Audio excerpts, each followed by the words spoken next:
Assalamualaikum warahmatullahi wabarakatuh. Kami di sini akan mempresentasikan karya ilmiah kami untuk Call for Paper Sumatranomik dengan judul Dampak Bencana Hidrometeorologi terhadap Sektor Pertanian dan Potensi Inflasi Pangan Bergejolak di Provinsi Aceh.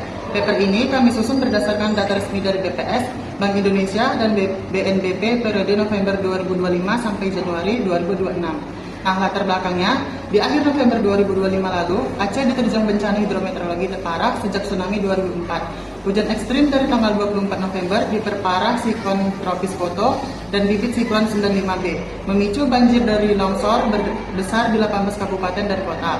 Ratusan ribu orang terdampak, puluhan ribu mengungsi, yang paling parah itu Aceh Timur dengan 8.854 hektar lahan pertanian rusak gara-gara terendam air dan gagal panen bencana. Bencana ini tidak cuma merusak rumah dan jalan, tapi juga memukul telak sektor pertanian yang notabene jadi tulang punggung ekonomi masyarakat Aceh. Lalu kerusakan sektor pertanian. Kalau kita lihat angkanya, kerusakannya itu luas banget. Ada 56.000 hektar lebih lahan sawah rusak, 100.000 hektar lahan perkebunan, hampir 30.000 hektar tambak, dan hampir 78.000 ekor ternak ikut terdampak. Ini data resmi dari Dinas Pendidikan Pertanian Aceh dan BNPB. Belum lagi jalanan jembatan yang putus, yang bikin distribusi hasil pertanian dan bantuan pangan ke daerah terdampak makin susah. Lalu produksi dan kesejahteraan petani. Dampaknya kelihatan jelas di angka pertumbuhan sektor pertanian Aceh yang tadinya tumbuh 6,36% di triwulan 3 2025 menjadi anjlok dan cuma 0,85% di triwulan 4. Luas panen padi juga turun dari 301.000 hektar jadi 283.000 atau minus hampir 6%. Ini diproyeksikan bikin produksi beras triwulan 1 2026 turun sampai 42%. Setara 112.000 ton lebih atau sekitar 12% dari total produksi beras Aceh setahun.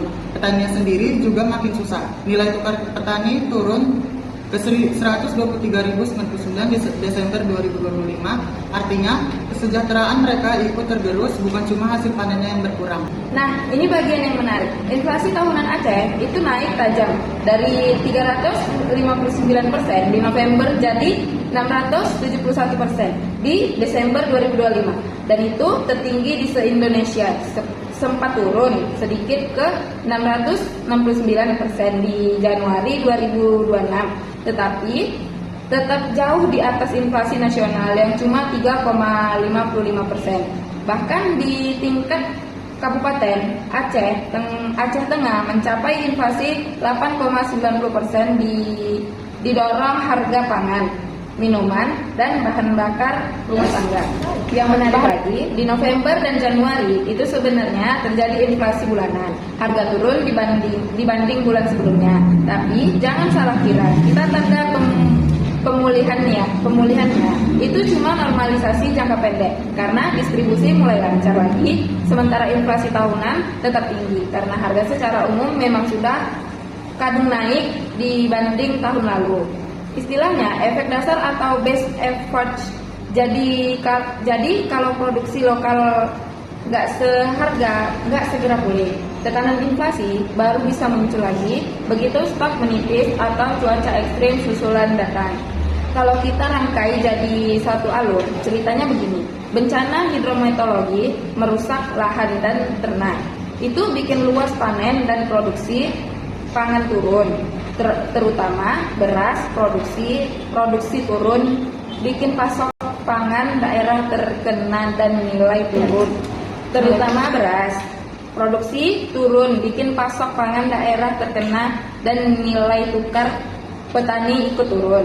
Nah, pasokan yang tertekan ini yang mendorong tekanan inflasi dari sisi penawaran atau cost inflation, khususnya di kelompok pangan bergejolak.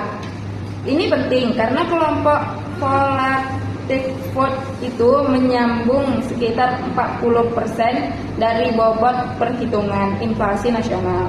Ujung-ujungnya yang paling kena dampak adalah masyarakat berpendapat rendah karena porsi belanja yang mereka paling besar. Adapun kendala pemulihan, terus kenapa pemulihannya nggak bisa cepat? Ada 3 kendala utama. Yang pertama, infrastruktur distribusi yang rusak, jalan dan jembatan putus jadi menghambat pasokan dari daerah lain. Yang kedua, pemulihan lahan itu butuh waktu karena harus menunggu siklus tanam baru. Jadi nggak bisa instan meskipun bantuan sudah datang. Yang ketiga, Aceh ini terlalu bergantung pada satu komoditas pokok, yaitu beras. Jadi kalau produksinya terganggu, dampaknya ke inflasi jadi makin sensitif. Adapun rekomendasi kebijakan. Dari temuan ini, kami kasih 5 rekomendasi kebijakan. Yang pertama, percepat pemulihan lahan lewat bantuan benih, pupuk, dan saran produksi. Yang kedua, perkuat cadangan pangan pemerintah dan operasi pasar buat stabilkan harga bebas. Adapun yang ketiga, percepat perbaikan jalan dan jembatan supaya pasokan dari daerah surplus bisa mengalir lancar. Yang keempat, ada dorongan diversifikasi pangan pokok supaya nggak terlalu bergantung sama satu komoditas.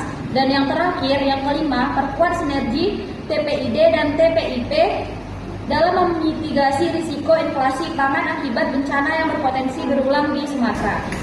Jadi, adapun kesimpulannya, bencana hidrometeorologi akhir November 2025 ini benar-benar memukul sektor pertanian Aceh. Puluhan ribu hektar lahan rusak, nilai tukar petani turun, dan inflasi tahunan naik ke level tertinggi nasional di angka 6,69%. Deflasi bulanan yang sempat terjadi itu bukan berarti tekanan harga sudah reda. Kedepannya, arah inflasi Aceh di 2026 ini sangat bergantung pada seberapa cepat sektor pertaniannya bisa pulih. Sekian presentasi dari kami. Terima kasih sudah menonton. Wassalamualaikum Warahmatullahi wabarakatuh. Bye-bye. Sudah. Pues ven, oh mama, I wanna be